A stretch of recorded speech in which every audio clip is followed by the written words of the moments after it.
तो दोस्तों quality engineer बनना चाहते हो, साइट इंजीनियर बनना चाहते हो या साइट पे जा इंटरव्यू में जा रहे हो, तो ये क्वेश्चन जो आपको मैं 30 से 40 क्वेश्चन बताने वाला हूँ, ये आपसे पूछे जाएंगे। साइट पे काम आएंगे, इंटरव्यू में काम आएंगे, हर जगह काम आएंगे। और ये क्वेश्चन मोस्टली आपने नहीं देखे होंगे, बेसिक कुछ क्वेश्चन देखे होंगे, लेकिन उनको प्रैक्टिकली मैं आपके सामने रिप्रेजेंट करूंगा। तो कंप्लीट वीडियो देखो, उससे पहले काम करना है, उससे पहले चैनल को सब्सक्राइब कर लेना और बेल आइकन दबा लेना है। ऐसा तो आपको हमारी वेबसाइट पर ये क्वेश्चन मिल जाएंगे, आप आराम से बैठ के पढ़ सकते हो, लेकिन जो प्रैक्टिकली जो रिलेट करूंगा मैं साइट से, वो कोई नहीं कर पाएगा। तो मेरे ख्याल में आपको सुनना चाहिए, देखना चाहिए, सुनते रहना, क्या बोलते रहता हूँ, इमेजिन करते जाओ, क्योंकि इमेजिनेशन से ही सिविल इंजीनियरिंग है, बहुत काम आएगी इमेजिनेशन। जब ड्राइंग रीडिंग करोगे या कुछ चीज़ें डिज़ाइन करोगे, कंस्ट्रक्ट करोगे, तो इमेजिनेशन अच्छी होनी चाहिए आपकी। सबसे पहले ही क्वेश्चन क्या है, तो सबसे पहला क्वेश्चन ही है, कंक्रीट की जब प्लेसमेंट की जाती है, मतलब कंक्रीट को डाला जाता है, उस दौरान क्या क्या ध्यान रखना है। ये आपको बेसिक है, पता होगा, लेकिन फिर मैं आपको बताता हूँ। एक तो सबसे पहले मैक्सिमम हाइट 1.5 मीटर से ऊपर से कंक्रीट आपको नहीं फेंकना है। दूसरा जो आपको चेक करना है, जो आपका टीएम रहता है, ट्रांजिट मिक्सचर रहता है, जो उसका आपको रेवोल्यूशन काउंटर चेक करना है, मतलब कितना स्पीड में वो घूम रहा है, 1 मिनट में कितने रेवोल्यूशन ले रहा है। ये बहुत इंपॉर्टेंट चीज़ होती है, क्वालिटी इंजीनियर को ये चीज़ पता होनी चाहिए। ऐसे टीएम तो आगे आज ही देख लिया, ये सब चीज़ें नहीं, आगे मैं बताने वाला हूँ कितने आरपीएम पे घूमना चाहिए, कितने रेवोल्यूशन होने चाहिए। ये बहुत इंपॉर्टेंट चीज़ है।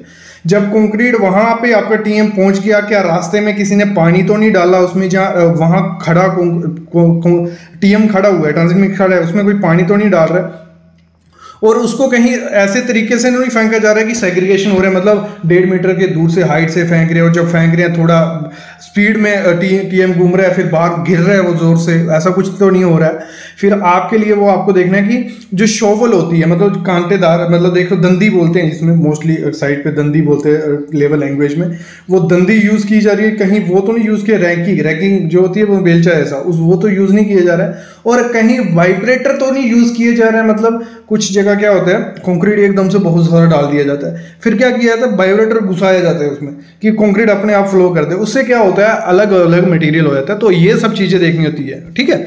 ये क्वालिटी इंजीनियर, साइट इंजीनियर काम है। जैसे ही वो टीएम होता है जो आपका, वो साइट पे पहुंचता है, चलो हमारी साइट पे टीएम पहुंच गया, तो उसमें क्या चेक करना है, एक तो रेवोल्यूशन काउंटर, ये क्या है मैं आगे आपको बताता हूँ। रेवोल्यूशन काउंटर ये बहुत इंपॉर्टेंट चीज़ है, मैं आगे आपको बताने वाला हूँ। फिर दूसरी टिकट चेक करनी है आपको। जो टिकट क्या है, उसकी जो पर्ची रहती है, जो आरएमसी प्लांट से आई होगी, जब कंक्रीट यहाँ से बन के आया वहाँ से आई होगी, वहाँ पे कंक्रीट का बैचिंग टाइम क्या है, सब कुछ डिटेल होती है। स्लम, वहाँ स्लम टेस्ट किया जाता है साइट पे कि हमने जब कंक्रीट बनाया इतना स्लम था, फिर वो चेक किया था। फिर साइट पे हम स्लम चेक करते हैं कि जितना वहाँ था इतना बीच में कुछ गड़बड़ तो नहीं की है, या कुछ ज़्यादा टाइम तो नहीं लगा दिया, टीएम पर्ची गलत नहीं, तो स्लम टेस्ट फिर से हम करते हैं। क्यों करते हैं? वर्कबिलिटी चेक करने के लिए करते हैं, आगे क्वेश्चन आएगा एक और। टेम्परेचर चेक करते हैं, जैसे कंक्रीट साइट पे पहुंचता है तो आपका जो टेम्परेचर होना चाहिए कंक्रीट का, वो होना चाहिए 32 डिग्री सेल्सियस, मतलब 35 तक, चलो ऐसा कुछ टॉलरेंस रखी होती है, 35 डिग्री से ज़्यादा नहीं होता है, तो मैक्सिमम 32 डिग्री वहाँ या 35 डिग्री आपका होना चाहिए। नेक्स्ट जो आपको देखना होता है, जो लैब टेक्नीशियन होता है, जिसने वो टेस्ट वगैरह परफॉर्म करने हैं, क्योंकि इंजीनियर तो नहीं वो साइड पे करेगा, वो वहाँ पे प्रेजेंट है कि नहीं वो देखने, वो टेस्ट कर रहा है कि नहीं, वो आपका क्वालिटी इंजीनियर का काम है। फिर आपको देखना है 6 क्यूब या 4 सिलेंडर वहाँ पड़े हैं कि नहीं, हर 50 m³ के लिए। आपको पहले क्वांटिटी देख लेना, आपको कंक्रीटिंग आज कितना होने वाला है, उस बेसिस पे आपको वहाँ पे क्यूब आपके अवेलेबल होने चाहिए। अगर आप सिलेंडर यूज़ कर रहे हो, अगर क्यूब होंगे तो 6 क्यूब हमें चाहिए, और अगर सिलेंडर होगा तो 4 सिलेंडर हम चेक करते हैं।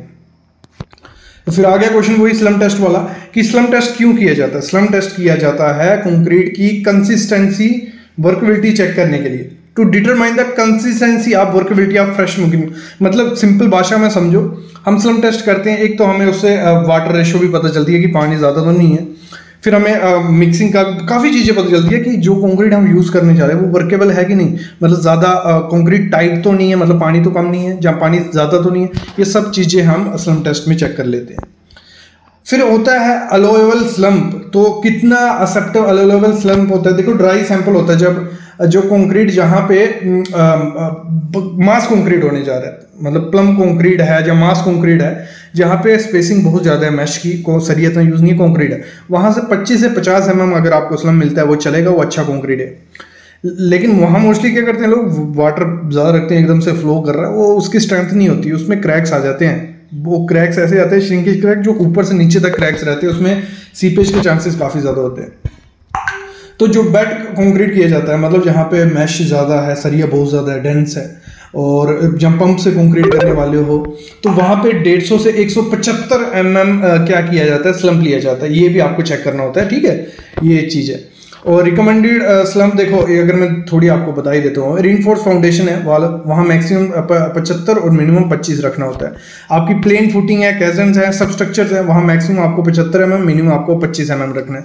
बीम और इनफोर्स बॉल है, वहाँ पे आपको मैक्सिमम 100 mm, मिनिमम 25 mm आपको रखना है। फिर आपकी बिल्ड कॉलम है जो स्लम्प, मैक्सिमम आपको 100 mm, मिनिमम 25 mm रखना है। पेमेंट्स या स्लैब है 75-25, ये चीज़ें आपको रखना। मास कंक्रीट हो रहा है, जैसे मैंने बताया, वहाँ 25-50-75 मैक्सिमम इतना रखना, ज़्यादा रखोगे श्रिंकेज क्रैक्स आएंगे। प्लास्टिसाइजर्स क्या होते हैं, ये भी पूछे जाते हैं। जहाँ लो वाटर सीमेंट रेशो होती है, जहाँ पानी कम यूज़ करना होता है, जैसे मास कंक्रीट होने जा रहा है, तो वहाँ पानी तो हम नहीं डाल सकते ज़्यादा, तो वहाँ हम प्लास्टिसाइजर यूज़ करते हैं कि कंक्रीट वर्केबल रहे। क्योंकि अगर पानी कम होगा तो थोड़ा दिक्कत आएगी यूज़ करने में भी, और वो अच्छे से यूज़ भी नहीं हो पाएगा, तो वहाँ हम प्लास्टिसाइजर यूज़ करते हैं। वहाँ श्रिंकेज की चांसेस कम हो जाते हैं जहाँ प्लास्टिसाइजर यूज़ किया जाता है।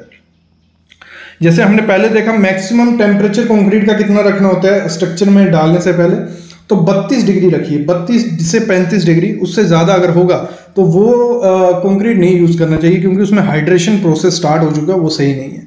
जो पेविंग की जाती है, पेमेंट डाली जाती है रोड में, या ऐसे पेविंग की जाती है, पेमेंट की जाती है कंक्रीट की, तो उसका मिनिमम टेम्परेचर कितना होना चाहिए, एम्बिएंट टेम्परेचर, मतलब काम कर मैं बोल रहा हूँ एटमॉस्फेरिक, मतलब बाहर का, कंक्रीट का नहीं, बाहर का। अगर 5 डिग्री सेल्सियस है, विंटर की बात कर रहा हूँ, तो आप कंक्रीट करिए कम से कम 5 से कम होता है तो तब कंक्रीट मत करो, वो अच्छी स्ट्रेंथ नहीं पकड़ पाएगा। और हॉट वेदर अगर गर्मी है तो 45 डिग्री से ज़्यादा में आपको कंक्रीट नहीं करना।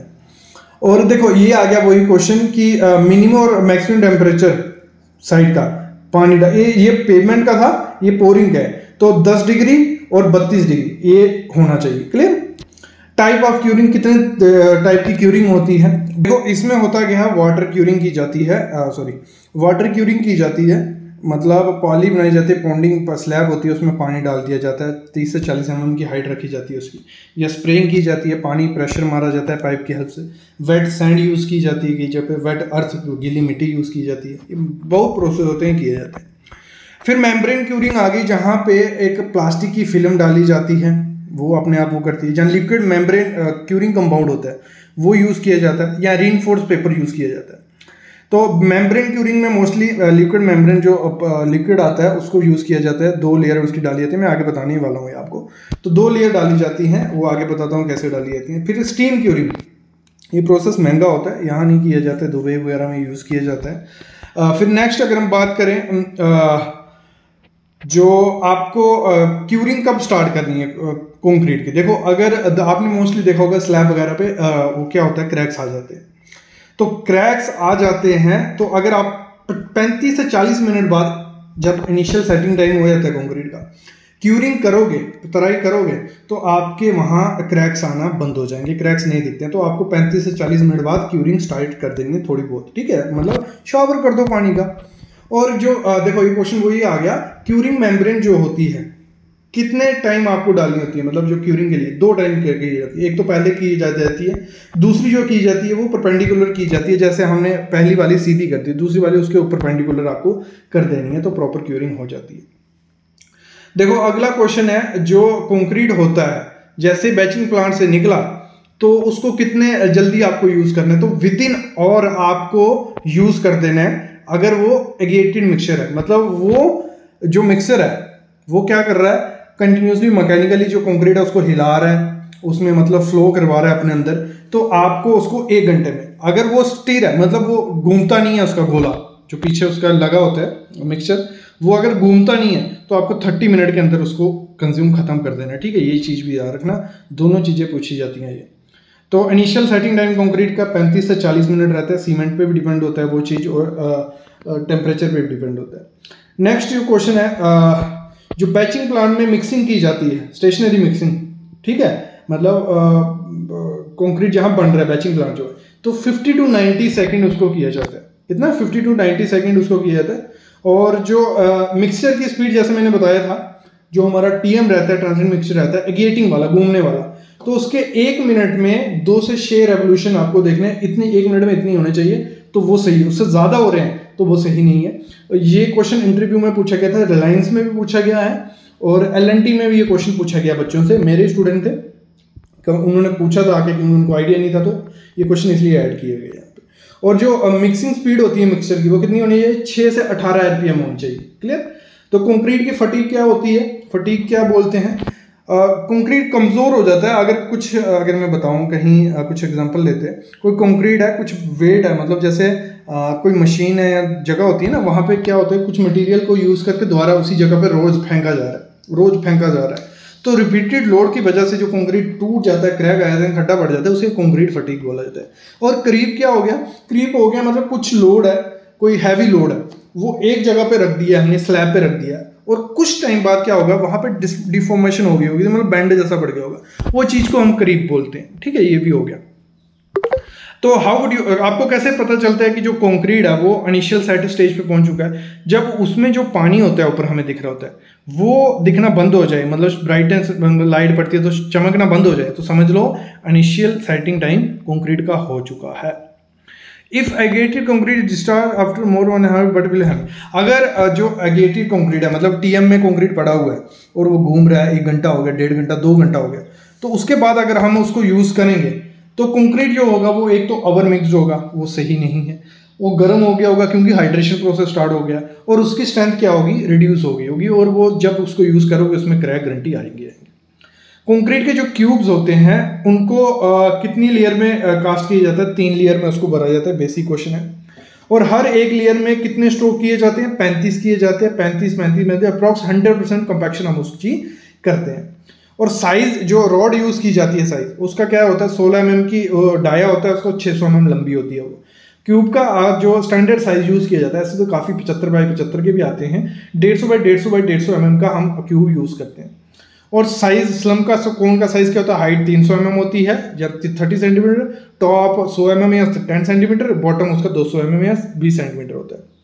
कितने लेयर में जो स्लम टेस्ट भरा जाता है? ASTM और BIS कोड के हिसाब से, BIS तो 3 लेयर में भरा जाता है, और इंडियन स्टैंडर्ड कोड कहता है 4 लेयर में आपको भरना है, और हर लेयर में आपको 25 स्ट्रोक उसके करनी है, 100% कंपैक्शन करनी है। तो ये इंटरव्यू क्वेश्चन थे, बहुत अच्छे इंटरव्यू क्वेश्चन थे मेरे ख्याल में, क्वालिटी इंजीनियर, साइट इंजीनियर सबके काम आएंगे। तो प्रैक्टिकली मेरे ख्याल में समझ गए होंगे। ऐसी वीडियोस अगर आप चाहते हो तो वीडियो को लाइक किया करो यार, थोड़ी मोटिवेशन मिलती है कि आपको पसंद आ रही है वीडियो, या कमेंट किया करो, या आप खुद से टॉपिक बताओ जो आपको चाहिए, सब कुछ मिलेगा सिविल साइट विजिट पे और फ्री में मिलेगा। बाकी दोस्तों के साथ शेयर करो, चैनल को सब्सक्राइब करके रखो। Thank you guys.